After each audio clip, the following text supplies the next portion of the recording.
Olá! A reencarnação, a desigualdade social, o racismo e as guerras é o novo livro que eu estou lançando agora na Amazon.com em e-book. É um livro que aborda, que trata da reencarnação de uma maneira diferente. A reencarnação sempre foi encarada, vista, vivenciada do ponto de vista religioso, do ponto de vista espiritual. E ela sempre será assim considerada de uma maneira religiosa, considerando religião um código moral, um código ético de como devemos ser, como não devemos não ser, o que nós devemos fazer, o que nós não devemos fazer, como podemos ser pessoas do bem ou agir mal, agir corretamente, agir equivocadamente. Ou seja, religiosidade, na verdade, é um código moral, um código ético. E espiritualidade é uma conexão com o divino, com Deus, com a denominação que nós dermos para esse todo, para esse um, que nós não podemos nem imaginar o que quer que seja, e os seus intermediários, seus representantes, os anjos, os arcanjos, os mentores, os guias, as entidades, os orixás, os seres da natureza, os seres da luz. Então, cada um com as suas crenças, né? Agora, reencarnação, desigualdade social, o racismo e as guerras aborda a reencarnação de uma maneira diferente, do ponto de vista social.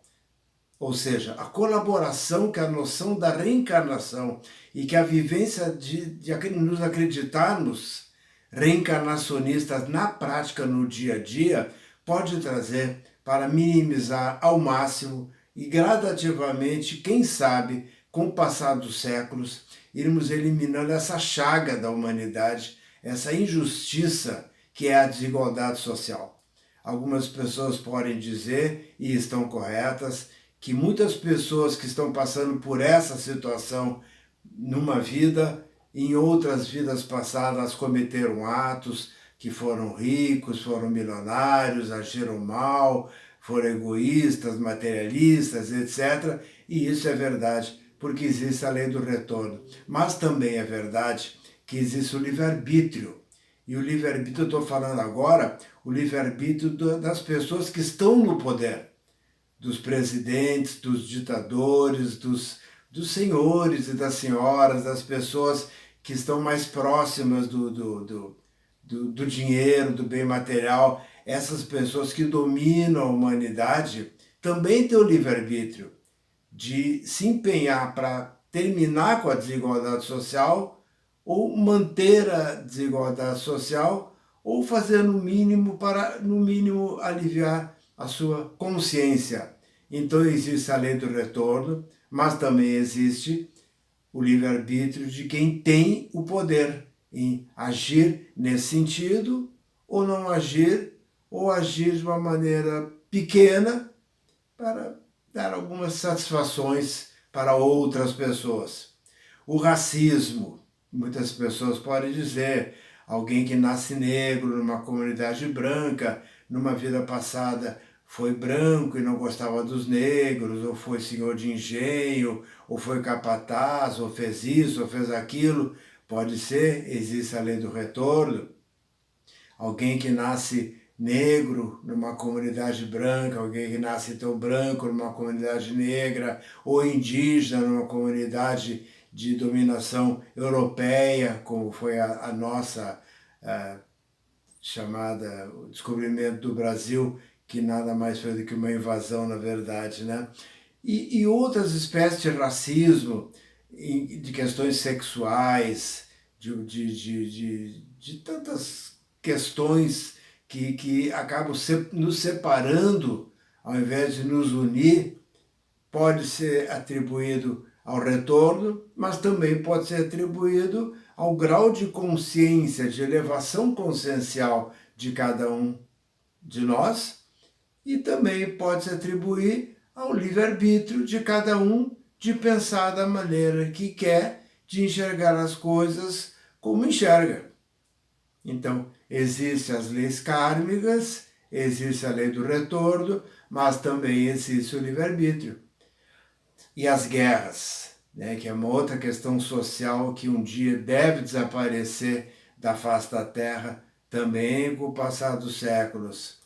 Também pode-se dizer, aquele povo que está lá sendo bombardeado, sendo morto, sendo massacrado, sendo sacrificado, em outras vidas foram um outro povo que fizeram isso, fizeram aquilo, também pode. A lei do retorno, ela existe, as kármicas, elas funcionam, mas também se deve ao livre-arbítrio de alguém que decide invadir um outro país, guerrear um outro país, ou em nome de Deus, ou em nome do petróleo, ou em nome de posições estratégicas, ou para demonstrar poder, ou por questões ideológicas de qualquer linha. Ou seja, tudo pode ser kármico, pode ser retorno, pode ser resgate, né? Mas também não devemos esquecer o livre-arbítrio. Então, reencarnação, a desigualdade social, o racismo e as guerras, que é esse livro que eu estou lançando agora em e-book lá na Amazon.com, ele trata da reencarnação do ponto de vista social, enquanto pode colaborar para termos uma sociedade mais justa, mais humana, mais harmônica, mais fraterna. Podemos nos unir em torno de um ideal só, de que somos todos um espírito, somos todos parte do grande espírito, somos todos um, e que não existe, na verdade, nada a nos separar, a não ser a ilusão da individualidade, a ilusão da separatividade, os nossos personagens em cada encarnação, que os orientais chamam de Maya, que é a identificação com o personagem. Então, eu acredito que é uma maneira bem diferente, assim, de lidarmos com a reencarnação, e acho que vai ser muito útil para colaborar para um dia nós podermos trazer o reino dos céus aqui para a Terra. Até mais.